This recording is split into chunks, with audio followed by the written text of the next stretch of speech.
a jolt and then you'll die.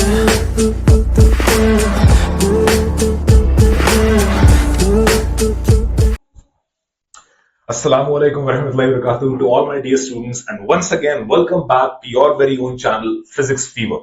जैसा कि मैंने इंट्रोडक्शन में बात करा था कि हम लोग बिल्कुल बेसिक से पढ़ना शुरू करेंगे, and as from the heading itself I think आप लोगों ने जान लिया होगा, we will be starting from the very basics, from the foundation of English, foundational English. Basically हम लोगों को पता है कि मल्टीपल डिफरेंट सेक्शंस होते हैं या डिविजन्स होते हैं इंग्लिश में, सच एज हम लोग ने ग्रामर तो शुरुआत से सुनी है, everyone has studied grammar, has known about grammar.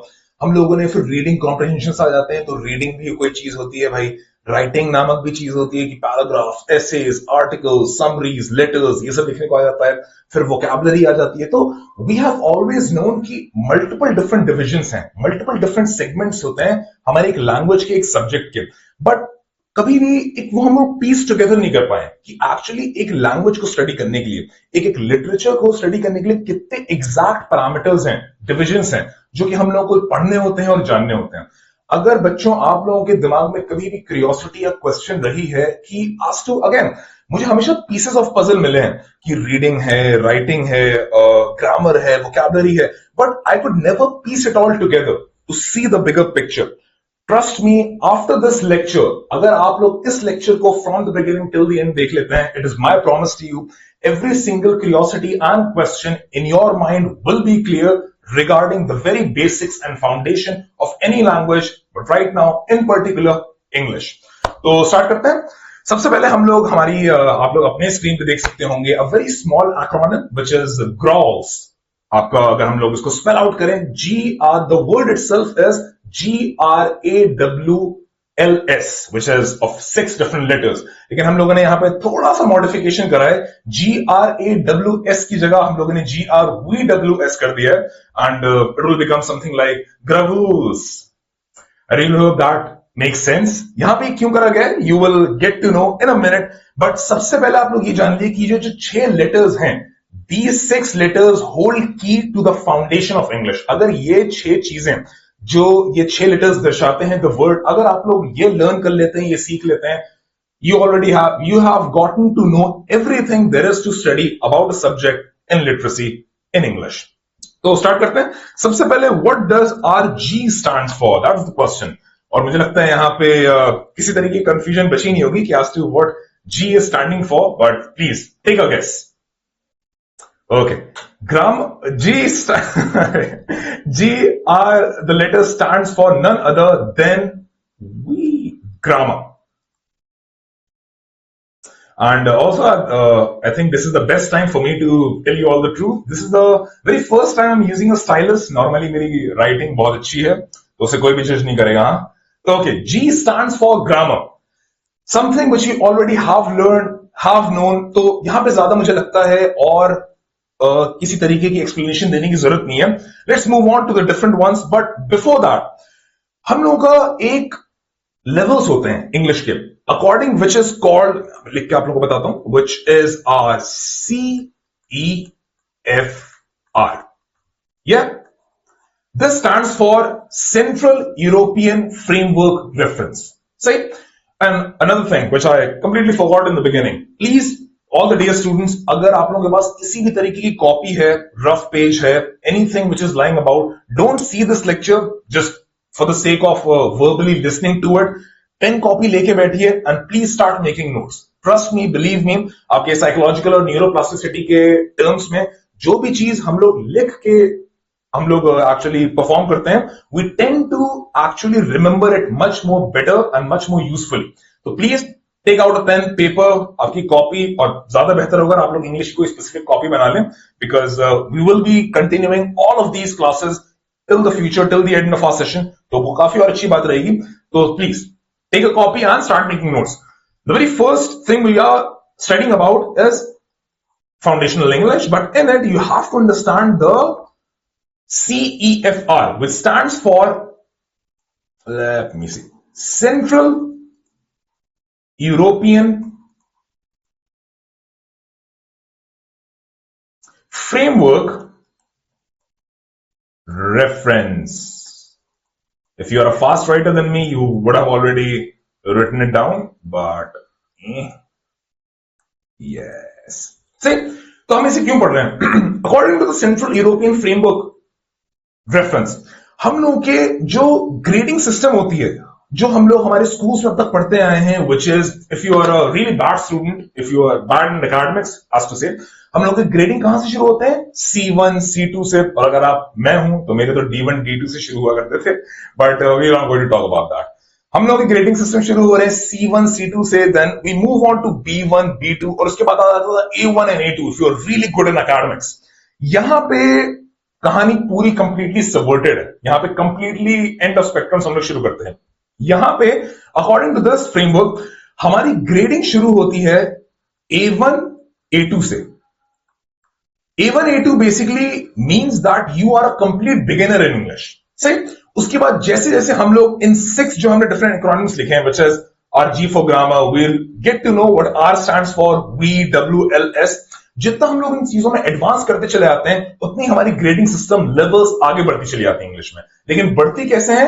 Completely oppositely, in the opposite direction. सही.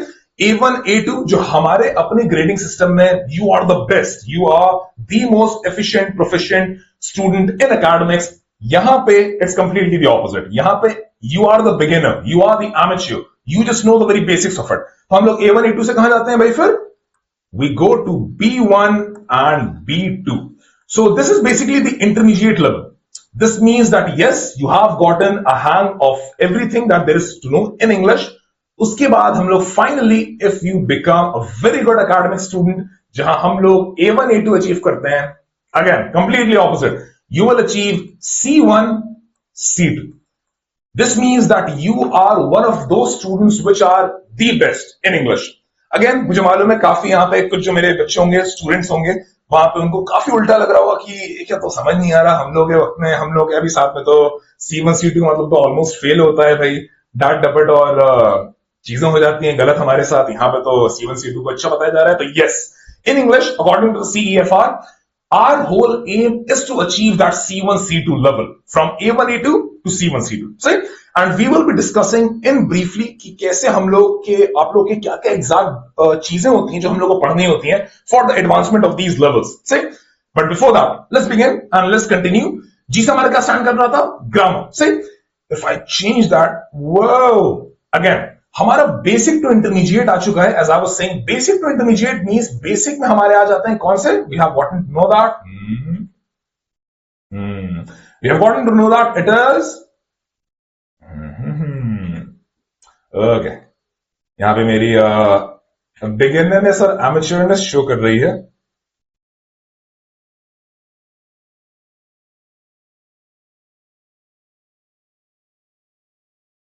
Okay, as I was saying कि हम लोग यहां पे बेसिक टू इंटरमीडिएट और फिर इंटरमीडिएट टू एडवांस में चले जाते हैं इंग्लिश में. सही.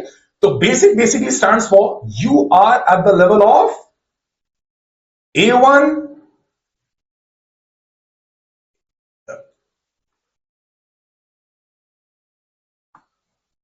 so basically stands for you are at a level of, oh my god, A1, A2. Say, and then when you move on to intermediate level, that means you have achieved B1, B2. Again, intermediate, you are still at B1, B2. और अब हम आ चुके हैं advance में. Advance का grade क्या था? C1, C2. सही. तो इन ग्रामर हम लोग को बेसिक्स हम लोग शुरू करते हैं मोर और less. Now let me just change that for red. बहुत हो गया. I think we have gotten bored of red already. हाँ, okay okay, we already knew G stood for grammar. So grammar की जब भी हम बेसिक्स टू इंटरमीडिएट की बात करते हैं, हम लोग क्या जाता है हमारा? Learning about the basics of tenses, you know, learning about the basics of tenses, learning about our sentences, different types of sentences, the structure, आपके phrase, clauses, the little basic things. ठीक है, जिससे हम लोग बस शुरू कर रहे होते हैं to actually learn about grammar. उसके बाद आती है आपकी इंटरमीडिएट टू एडवांस. हम लोग क्या पढ़ रहे होते हैं उसमें? हम लोग we have gone extremely in depth in terms of kinds of different आपके study things which you have to study, which is like nouns, pronouns, adjectives, adverbs. तो kinds और types आ जाते हैं यहाँ पे. बहुत डीपली हम लोग बात कर रहे होते हैं। इवन मैंने आपकी शुरुआत में टेंसेस की बात करी, फॉर एग्जांपल टेंसेस की हम लोग यहाँ पे एग्जैक्ट कंप्लीट 12 टाइप ऑफ जो टेंसेस रहते हैं, which is past, present, future and future perfect. जितने हमारी तीनों के मिला के 12 जो परफेक्ट टेंसेस हो जाते हैं, हम उसके बारे में पढ़ रहे होते हैं। So this is all that there is to it. I really hope, मैं वापस कर रहा हूं, this is my very first time in stylus. तो यहाँ पे धीरे धीरे करके I will get better and I really hope you too. तो यहाँ पे प्लीज आई रियली होप आप लोग जितने भी बच्चे हैं सब नोट्स बना रहे होंगे, because this is extremely important ना। Okay, we have gotten the first letter out of the way, which was grammar. Can you guess what the second letter stand for? I have already given a hint at the beginning of the lecture. R stood for reading. R stood for reading. Yes.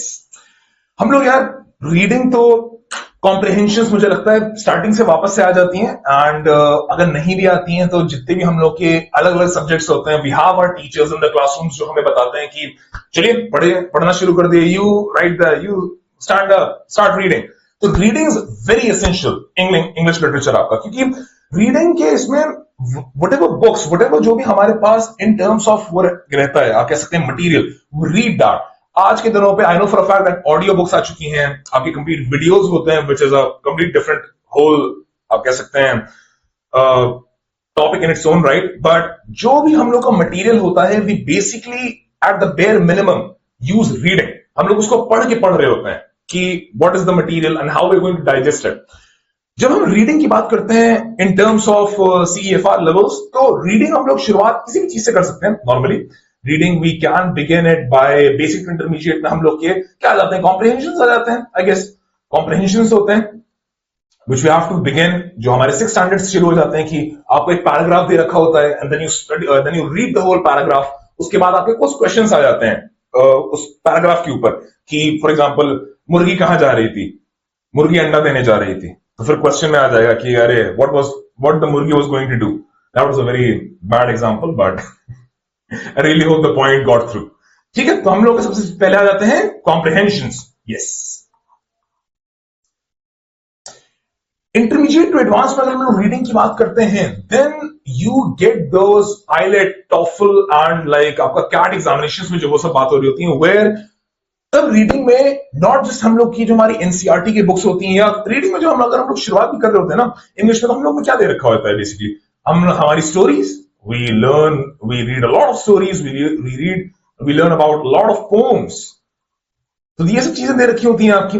Intermediate to advance में things are not easy anymore because we have gotten to advanced sections। हम लोगों के जो intermediate to advance section होते हैं उसमें आ जाते हैं हम लोगों के magazines, reading about many different kind of magazines, for example the New Yorker, Times, The Economist, many different ones। Magazines आ जाती हैं, आपके न्यूज़पेपर्स आ जाते हैं। You have to know about the general knowledge GK as well as आपका जो current affairs में क्या चल रहा होता है, तो we always get that from newspapers। It is very essential, very important for future आपका जो एग्जामिनेशन होते हैं, एंट्रेंस एग्जामिनेशन, तो magazines and newspapers. This is not something जो आप लोगों को अभी बिल्कुल भी जिसके बारे में चिंता करनी है। Again this is just the overall आप कह सकते हैं फाउंडेशन, जो मैं आप लोगों को बस एक करके बता रहा हूं। Then we will be covering each and every single one of them. लेकिन अभी के लिए बहुत जरूरी है आप लोगों के लिए एग्जैक्ट वो सारे डोमेन, सारे सेक्शंस के बारे में जानना जो हमारे कंप्राइज करते हैं इस बहुत ही खूबसूरत से सब्जेक्ट को। सही, okay, we have gotten to the second one, reading।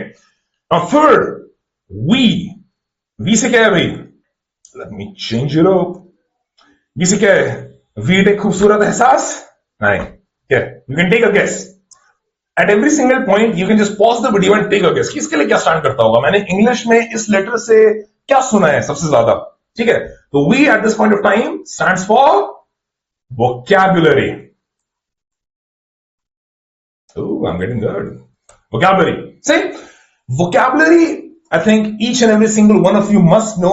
जितने भी हमारे basically the newer words which we don't know about, जितने भी हमारे नए अल्फाज होते हैं जिसको हम सीख रहे होते हैं हमारे डेली लैंग्वेज और डेली स्पोकन इंग्लिश में लाने के लिए, पब्लिक स्पीकिंग में लाने के लिए, all that comprise of vocabulary। अलग अलग वर्ड्स, नए नए words which we didn't know before, जो हमें पहले से नहीं पता थे और उसको हम लर्न करते हैं उसके बाद। सही, तो yes, that is all about vocabulary। It is, you can say, a subsection of literature।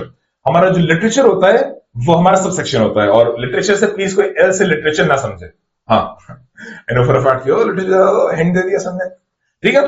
Now moving on, अब हमारी वोकैबुलरी में क्या आ रही होती है, और यहां पे काफी इंटरेस्टिंग फैक्ट है which I would really love to tell you all, just to यहां पे ना मैं और बहुत स्पेसिफिकली अगर आपको बताना हो कि according to the CEFR level, उस लेवल्स के अकॉर्डिंग में जो इंसान, जो a person, a student who is an A1 A2 levels, मतलब बिगिनर है वो, ये नहीं A1 A2 अगेन हमारा वाला कि अरे भाई बिल्कुल ये तो अकेडमिक लेवल पे सबसे बेस्ट स्टूडेंट है, नहीं। A1 A2 according to European standards is you are amateur, you are a beginner. तो उसमें वोकैबुलरी के कितने वर्ड्स हमें जानने होते हैं, उसके बाद जब हम मूव करते हैं इंटरमीडिएट में, फिर हम एडवांस में मूव करते हैं, तो कितने ज्यादा वोकैबुलरी के वर्ड्स आप लोगों को पढ़ने और याद करने रहते हैं। सो अकॉर्डिंग्स में बेसिक अगर हम बात करें, अगेन बेसिक क्या था हमारा, A1 A2, सही। A1 A2 लेवल पे all you have to know, which I think each and every single one of us is, unless until you have really given the high level examinations of English such as IELTS, TOEFL, लेकिन उसके बारे में बात नहीं करेंगे, लेकिन preparation उसकी भी करेंगे। A1 A2 पे आ जाते हैं anywhere from 0 to 100 A1, और अगर मैं सिर्फ A2 की बात करूं तो 100 to 1000।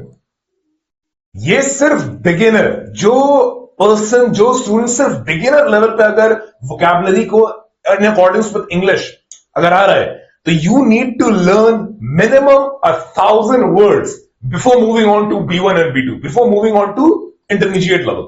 So that is the level which we are speaking about. तो इसको आप लेके सभी डिफरेंट और सेक्शंस में लगा सकते हैं कि कितना, जैसे मैंने यहाँ पे आपकी शुरुआत में लिखा था ग्रामर, ग्रामर में हम लोग देख सकते हैं टेंसेस हैं, उसके बाद आप उस लाइक देन और स्पेसिफिक टेंसेस बेसिक्स में क्या आते हैं हमारे, विच इज बस हमारा पास्ट, फ्यूचर एंड प्रेजेंट। लेकिन बाद में एडवांस लेवल में बिल्कुल 12 के 12 डिटेल स्पेसिफिक तरीके से टेंसेस हमारे कौन से हैं। हम लोग हमारे बेसिक्स में पढ़ते हैं नाउन, प्रोनाउन, एडजेक्टिव्स, एडवर्ब्स, फिर हमारे एडवांस में आ जाते हैं एग्जैक्ट स्पेसिफिक डिटेल में हमारे कितने टाइप्स के हैं, कितने काइंड्स हैं ये। तो again you can just take this example of vocabulary which I am giving you, और फिर उसको आप हर जगह अप्लाई कर सकते हैं कि कितना लेवल आपका शिफ्ट कर जाता होगा। Again so A1 A2 level के वोकैबुलरी पे you need to know from anywhere from 0 to 1000 words. Now let's move on to B1 B2 vocabulary. या B1 B2 में B1 goes from 1000 to 2000, and again B2 goes from anywhere 2000 to 3000। 1000 का जिसमें K से represent कर दे रहा हूं, okay. K basically stands for our 1000। आप लोग सब मैथमेटिकल स्टूडेंट हैं, you would all know maths better than me anyways, तो K इसके लिए स्टैंड कर रहा है, ओके। बहुत जीरोस हो रहे हैं, lot of zeros. Again intermediate level हम लोग ऑलरेडी पहुंच चुके हैं। 1000 से 3000 words, these are literal specific words, जैसे मैं जितने भी अलग अलग वर्ड्स बोल रहा हूं ना, these are all different words which I'm stringing together to make sentences and then to speak to you। अलग अलग वर्ड्स हमें जानने होते हैं up to कितने 3000। then if you move on, if you are the best academic student according to the CEFR, हमारा European standards of course, ठीक है, उसके अकॉर्डिंग में आपको A1 A2 which means that you have again you are the best academic student, उसके हमारे A1 A2 के perspective से, तो C1 C2 के पर्सपेक्टिव से, I am very sorry if I was speaking, if I was saying A1 A2, C1 C2 के perspective से दे go from anywhere, मुझे लगता है अब तक आप लोगों को आइडिया मिल चुका होगा, 3000 3K to 5000, and C2 goes from anywhere 5000 to 7000 words। मतलब अगर एक स्टूडेंट है, अगर if anyone a person who wants their vocabulary to be at the best highest proficient levels, you need to learn, you need to memorise 5000 to 7000 words. तो ये फर्क आ जाता है। जैसे अब हम लोग अपने आप को कहां पुट कर रहे होंगे, I think at A1 A2 levels of course हम लोग जस्ट बिगिनर्स हैं, जस्ट एमेच्योर्स हैं, but if anyone wants to really go to higher levels, this is the level of difference. इतना बड़ा डिफरेंस आ जाता है आपके, सही। एंड अगेन इस एग्जांपल को लेके अब हम लोग बाकी सेक्शंस में भी हम लोग अप्लाई कर सकते हैं। So this was all about vocabulary. We okay, halfway there we have gotten to know G, R and we।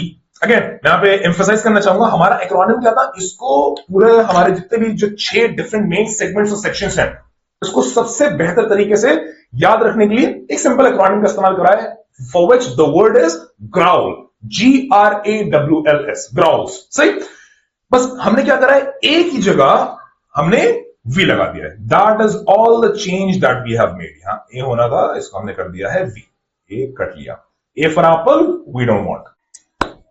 So my dear students, I think this is it for the part 1 of Foundation of English। जो हमारी जो video थी वो जरा सी लंबी चली गई थी, and we thought that it is much better कि इस वीडियो को 2 पार्ट्स में पोस्ट करा जाए।